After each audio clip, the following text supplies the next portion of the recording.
이에 그들의 마음을 열어 성경을 깨닫게 하시고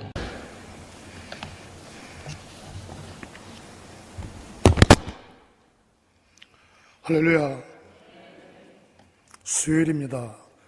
한 주간의 반토막 같은 그런 중간에 하나님이 오게 하신 것은 작심삼일, 주일날 크게 결단하고 나갔는데 3일 지나면 저희들이 흩어질까봐 다시 수요일 예배를 주셨습니다. 수요일부터 주일까지도 4일입니다.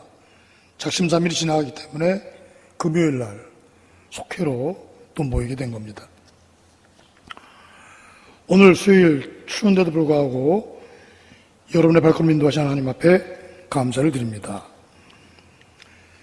율브린노라는 머리숱이 하나도 없는 남자 배우와 데보라 카라는 여배우가 주연한 뮤지컬 영화 왕과 나라는 영화가 있습니다.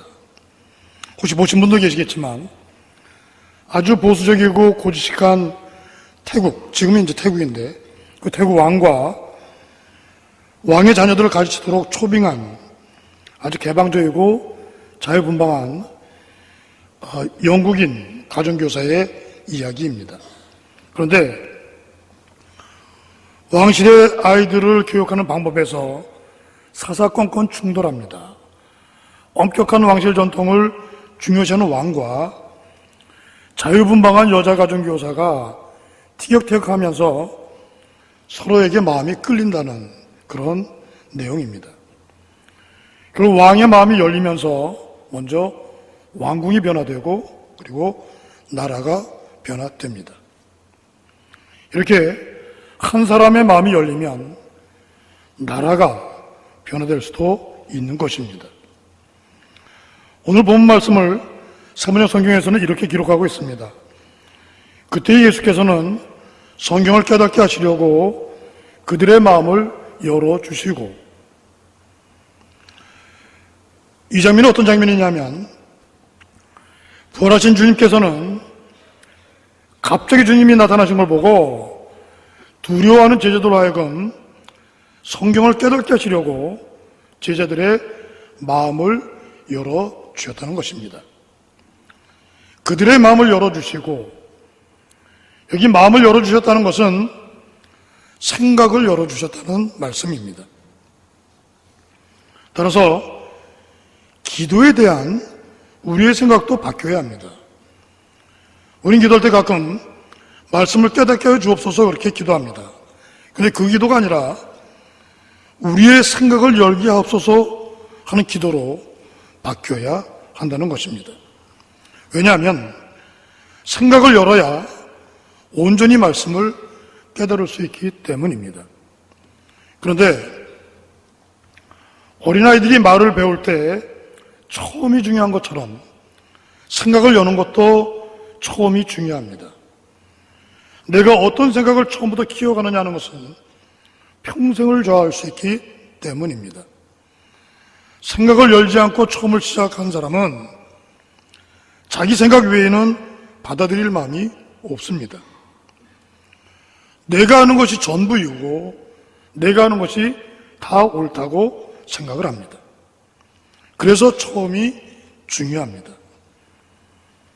우리 주님이 행하신 처음, 이 처음에 대한 두 가지를 살펴보면서 예수님과 나와의 관계를 알아보겠습니다.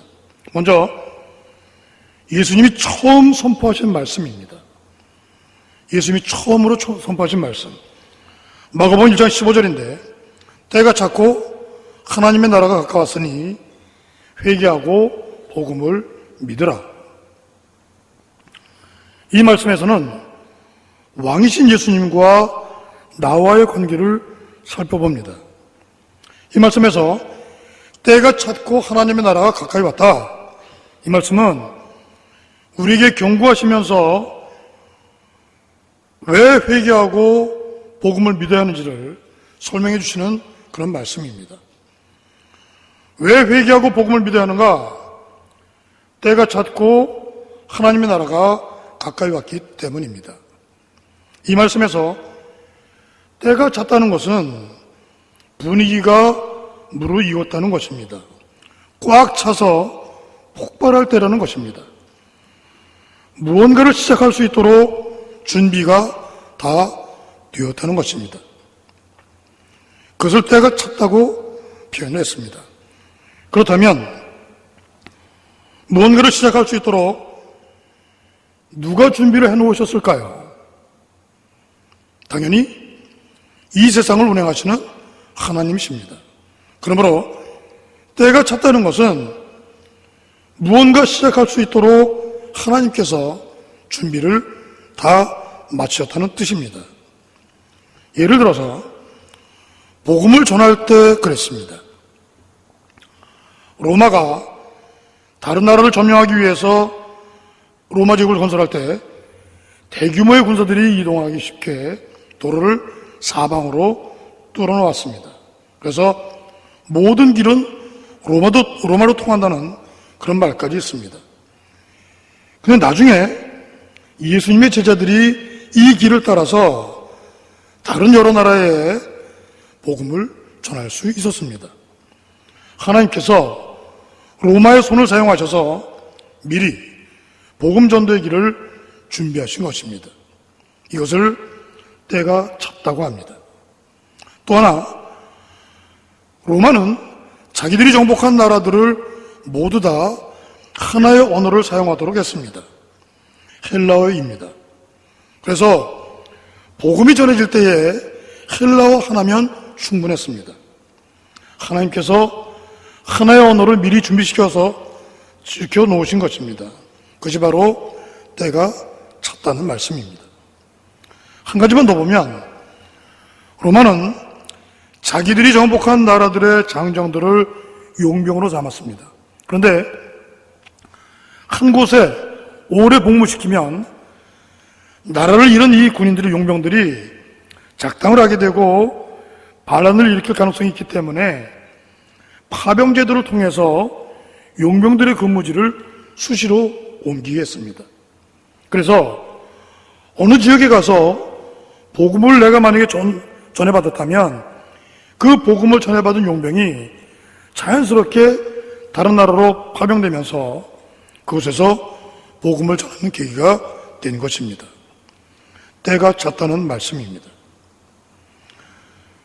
우리는 지난 과거의 일이기 때문에 로마를 중심으로 사방으로 뚫린 이 도로를 보고 때가 찼다는 것을 알게 되고 그 당시 하나의 통일된 언어를 사용한 것을 보고 때가 찼다는 것을 알게 되고 용병들의 파병제도를 보고 때가 찼다는 것을 알게 되었지만 아마도 그 당시의 사람들은 때가 찼다는 사실을 전혀 몰랐을 것입니다. 오늘 주님께서는 여러 가지로 우리에게 사인을 보내주고 계십니다. 최근에 들어서 보여주신 것만 해도 천안함 사건이 있었고 세월호 사건이 있었고 경주에서 발생한 지진이 있었고 현재 벌어지고 있는 최순실 게이트 사건이 있습니다. 이런 사건을 만날 때 우리는 생각을 열 필요가 있습니다. 생각을 열지 않으면 자기 생각 외에는 받아들이지 않기 때문입니다. 더 위험한 것은 내가 하는 것이 전부이고 내가 하는 것이 다 옳다고 생각하면 때가 찼다는 사실을 놓치기 때문입니다. 한 가정의 부모가 때가 찼다는 사실을 놓치면 그 가정이 위험하게 됩니다. 교회 지도자가 때가 찼다는 사실을 놓치면 그 교회가 위험하게 됩니다. 한 나라의 지도자가 때가 찼다는 사실을 놓치면 그 나라와 백성이 위험에 처하게 됩니다. 마태복음 25장에는 열 처녀의 비유가 기록되어 있습니다.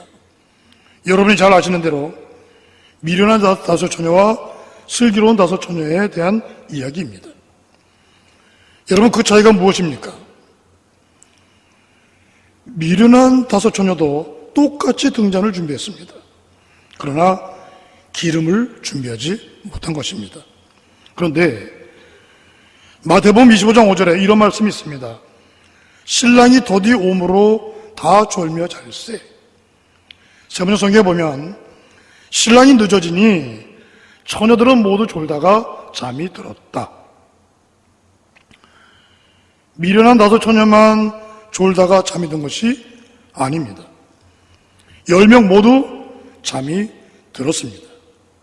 그런데 신랑이 도착했을 때 기름을 준비한 5 처녀는 신랑을 맞으러 나갈 수 있었습니다. 이 비유의 말씀은 때가 찼을 때 신랑이 온다는 사실을 교훈해주고 있는 말씀입니다. 미리미리 준비한 슬기로운 5 처녀는 때가 찼다는 사실을 깨달아 알고 있었지만 미련한 5 처녀는 때가 찼다는 사실을 놓친 것입니다.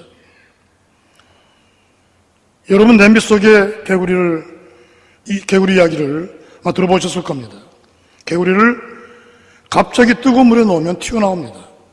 그러나 처음에 찬물을 넣고 개구리를 집어넣으면 시원하기 때문에 가만히 있다가 서서히 물을 끓이면 그 온도에 적응이 되어서 뜨거운 줄 모르고 천천히 죽어간다는 이야기입니다.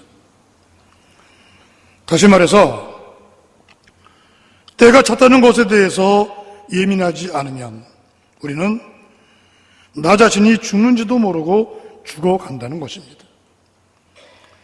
어떤 공동체든지 어떤 교회든지 어떤 국가도 마찬가지입니다. 그것이 때가 찼다는 사실을 놓친 미련한 5 처녀의 이야기입니다.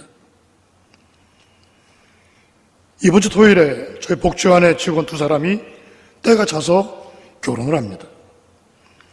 결혼 앞두고 2사람이 공동으로 준비할 것도 물론 있지만 신랑은 신랑대로 준비할 것이 있고 신부는 신부대로 준비할 것이 많이 있는 것 같습니다. 그렇다면 오늘 예수님과 나와의 관계에서 신랑 되시는 예수님은 우리가 알고 있든 모르고 있든 여러 가지로 준비하고 계실 터인데 우리는 신랑 예수님을 만나기 위해서 예비 신부로서 어떤 준비를 하고 있을까요? 때가 찼다는 사실은 알고는 있는 건가 하는 것입니다. 성도 여러분 모두 미련한 5 처녀 편에 서는 것이 아니라 반드시 신랑을 맞이한 슬기로운 5 처녀 편에 서 계시기를 주님의 이름으로 축원합니다. 그래서 예수님의 첫 번째 기적은 요한복음 2장에 기록된 가나의 혼인잔치였었습니다.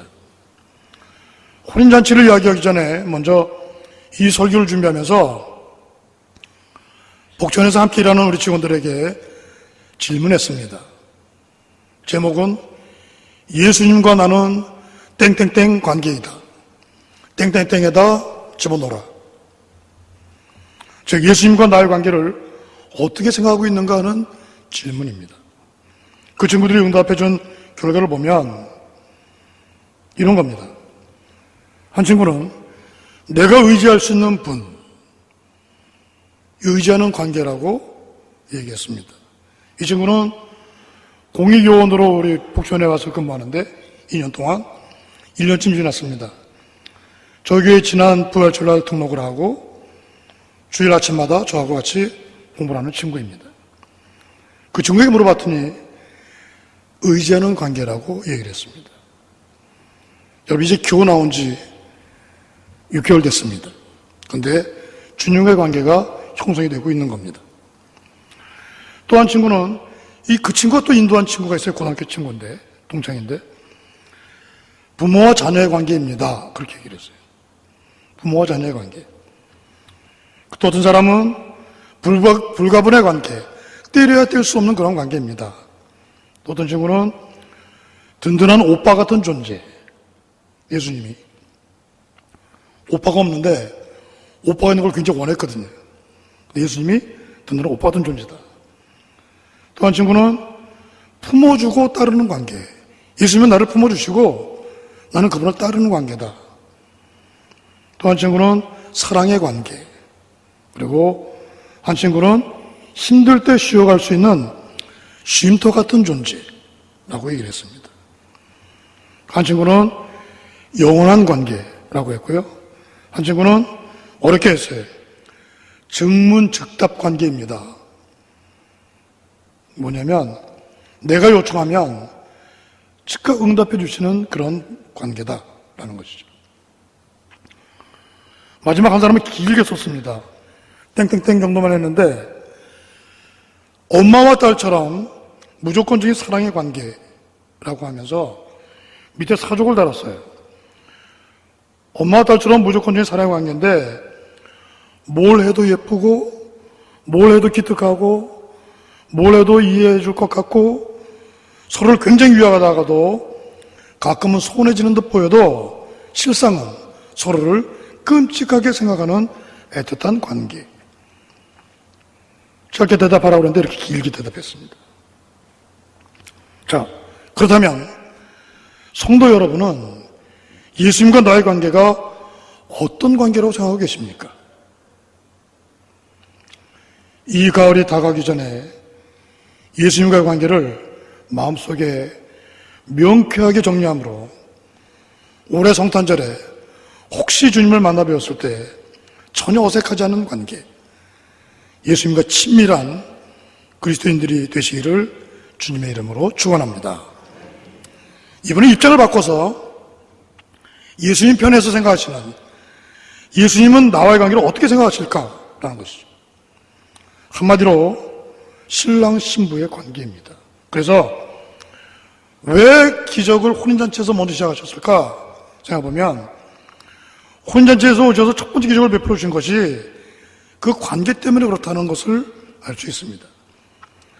예수님은 나에게 프로포즈를 하셨습니다. 나와 혼인을 하자. 그런데 마태복음 1장 18절에 보면 예수님의 육신적인 부모인 요셉과 마리아는 정혼한 사이였습니다. 우리나라로 치면 약혼을 한 사이입니다. 그런데 약혼과 정혼이 다른 점이 한 가지 있습니다. 우리나라 약혼은 법적인 구속력이 없습니다. 그러나 이스라엘에서는 정혼이 법적인 구속력을 가집니다. 우리나라는 약혼했다가 문제가 있어서 파혼을 해도 돌에 맞아 죽지는 않습니다. 그러나 이스라엘에서는 청혼 기간에 문제가 생기면 돌에 맞아 죽었습니다.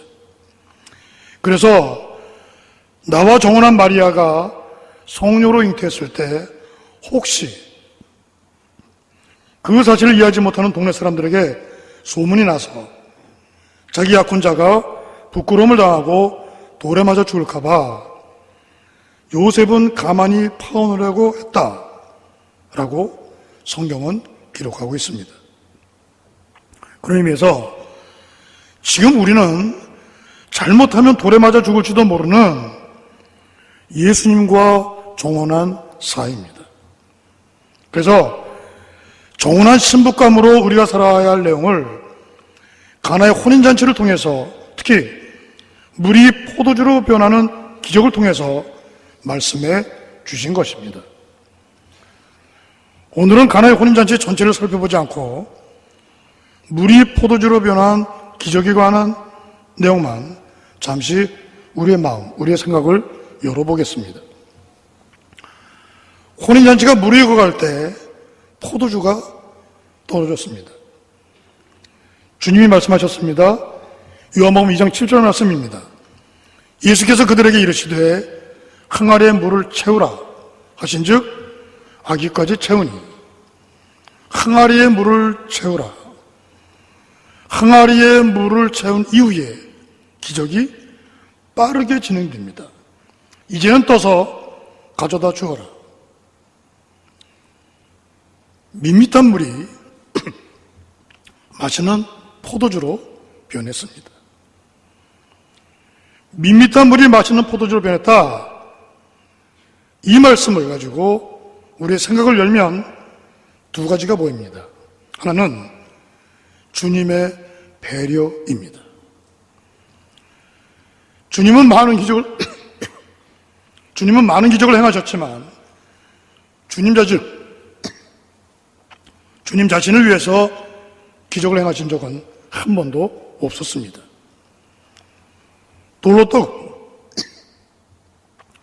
돌로 떡을 만들지도 않으셨고 높은 곳에서 뛰어내리시면서 내 능력이 크다고 자랑하시지도 않았습니다. 그러나 사람들이 배고파할 때 오병이의 기적을 베풀어 주셨고 사람들이 아파할 때 고쳐주셨습니다. 시각장애인들의 눈을 뜨게 해주셨고 청각장애인들의 귀를 열어주셨습니다. 여러분, 어떤 부모든지 무슨 일을 해도 자신들보다는 자녀 중심으로 살아갑니다. 부모님은 옷을 사입지 못해도 자녀들에게는 새 옷을 사줍니다. 부모님은 대충 먹어도 자녀들에게는 그들이 먹고 싶어하는 영양가 있고 맛있는 음식을 만들어줍니다. 이와 똑같습니다. 주님께서 물이 포도주로 변하는 기적을 행하신 것은 혼인잔치의 주인공들과 혼인잔치에 참여한 사람들을 위해서입니다. 경제적인 용어로 수요자 중심의 욕구를 충족시켜주는 그런 기적을 베풀어 주신 것입니다. 수요자 중심이라는 이 말 대단히 중요합니다. 부천시에서 작년에 소명여고에서 얼마 떨어지지 않은 곳에 많은 예산을 들여서 청소년들의 공간을 예쁘게 만들었습니다. 근데 처음에 조금 오던 청소년들이 지금 잘 오지 않습니다. 왜 그럴까요? 그 공간을 이용할 청소년들에게 이 공간을 어떻게 만들까? 어떻게 만들면 좋겠니? 한 번도 물어본 적이 없기 때문입니다. 당연히 청소년들의 이용률이 낮을 수밖에 없습니다. 이렇게 많은 경우에 어른들의 생각과 시각으로 공간을 다 만들어 놓고는 왜 아이들이 오지 않을까 고민합니다. 그러나 그런 공간은 아이들과 전혀 관계없는 공간입니다. 아이들 자신의 생각이 전혀 담겨 있지 않기 때문입니다. 복음서에 보면 엄마들이 아이들을 데리고 예수님께 가까이 오는데 제자들이 막아섭니다. 예수님이 피곤하시다는 것입니다. 그때 예수님이 이렇게 책망하셨습니다.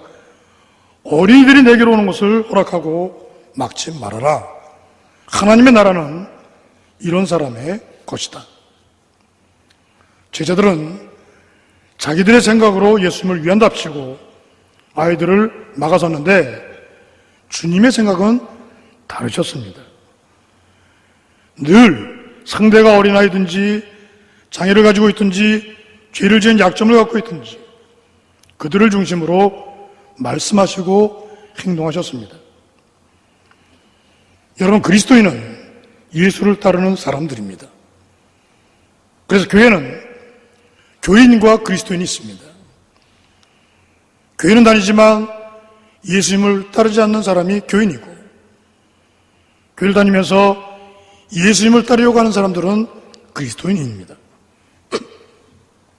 그래서 그리스도인은 예수의 성품과 행동을 배우고 닮아가는 사람들입니다. 주님처럼 우리도 가정에서는 자녀들을, 그리고 교회에서는 자라나는 세대를 중심으로 모든 것이 계획되고 진행되고 이루어지는 그러한 기적의 역사가 일어나기를 주님의 이름으로 축원합니다. 밋밋한 물이 마시는 포도주로 변했다. 이 말씀으로 또 하나의 생각을 열어보면 주님의 요청입니다. 한 가지는 주님의 배려였고 또 하나는 주님의 요청입니다. 주님께서는 우리에게 밋밋한 인생으로 살지 말고 좀 맛있는 인생으로 변화된 삶을 살라는 것입니다. 요즘 쿡방이라고 해서 텔레비전만 켜면 음식에 관한 프로그램이 여기저기서 홍수같이 넘쳐납니다. 그런데 음식에도 맛이 있지만 주님께서는 우리들의 인생에도 맛이 있다는 것입니다. 맛있는 인생, 2017년 내년 한 해 동안 여러분의 삶의 주제로 삼으면 어떨까 싶습니다. 세상에서는 내 나이가 어때서 그런 노래들을 하는데 나이와 관계없이 밋밋하게 살지 말고 성도 여러분이 좀 더 맛있게, 좀 더 멋있게 살아가셨으면 좋겠습니다. 한 가지 더, 포도주는 오래될수록 맛도 더 깊어지지만 향기도 짙어집니다. 바울사도는 고린도후서 2장 15절에서 우리를 그리스도의 향기라고 말씀합니다. 우리는 구원을 얻는 사람들 가운데서나 멸망을 당하는 사람들 가운데서나 하나님께 바치는 그리스도의 향기입니다. 우리는 하나님께 바치는 그리스도의 향기입니다. 즉, 우리는 그리스도의 향기 그 자체이기 때문에 밋밋한 인생으로 살지 말고 향기나는 인생으로 변화된 삶을 살라는 것입니다. 결론적으로 맛있는 성도, 향기나는 성도는 어떤 성도일까요? 생각이 깨어있는 성도입니다. 마가복음 13장 33절 말씀입니다. 주야라 깨어있으라 그때가 언제인지 알지 못함이라. 주야라 깨어있으라. 육신적인 잠에서 깨어있으라는 것이 아닙니다. 영적인 잠에서 깨어있으라는 것입니다. 그리고 영적으로 깨어있다는 것은 내가 보고 싶은 것만 보고, 내가 듣고 싶은 것만 듣고, 내가 믿고 싶어하는 것만 믿는 그런 폐쇄적인 모습이 아닙니다. 오늘 본문 말씀과 같이 마음을 여는 것입니다. 생각을 여는 것입니다. 마음을 열어야, 생각을 열어야 사람들과 소통이 되고 하나님과도 소통이 되어서 하나님이 운행하시는 세상을 똑바로 볼 수 있기 때문입니다. 역사를 올바로 볼 수 있기 때문입니다. 오늘 저녁 설교 제목이 오늘 예수님과 나입니다. 지금 우리 사회에서 일어나는 여러 현상을 보면서 날씨가 추워진 탓도 있지만 무엇보다 마음이 더 추운 계절이 되고 말았습니다.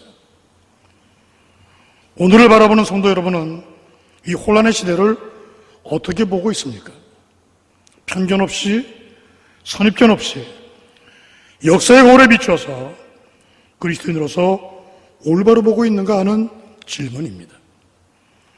또 하나의 질문은 평생 동안 과제로 삼아야 할 질문입니다. 예수님과 나는 과연 어떤 관계인가 하는 질문입니다. 다른 사람 생각하지 말고 내가 예수님과 어떤 관계인가에 집중해야 하는 것입니다. 오늘 성경 본문을 세 번의 성경으로 다시 읽겠습니다. 그때 예수께서는 성경을 깨닫게 하시려고 그들의 마음을 열어주셨다. 숲속의 나무들은 키 큰 나무가 키 작은 나무를 배려해주면서 계절을 맞이한다고 전문가들은 이야기합니다. 주님께서 성도 여러분의 마음을 열어주셔서 성경 말씀을 깊이 있게 깨달음으로 나만을 위한 삶에서 다른 사람을 위해 배려하는 삶으로 변화되시기를 바랍니다.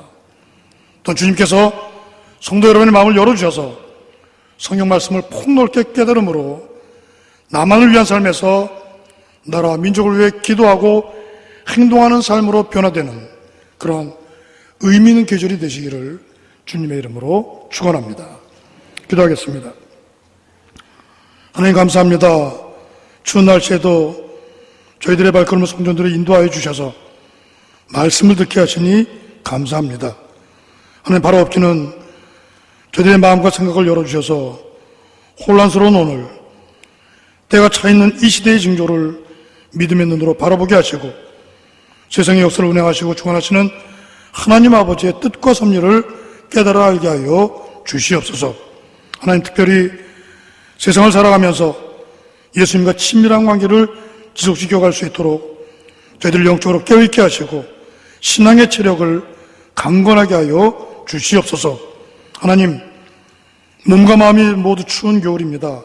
어떤 상황에서도 이 나라와 이 백성을 긍휼히 여겨주셔서 악의 세력을 물리쳐 주시고 우리 하나님이 주시는 공의와 정의가 강물처럼 흐르게 하여 주시옵소서. 평화의 왕으로 이 땅에 오신 예수 그리스도 이름으로 기도하옵나이다.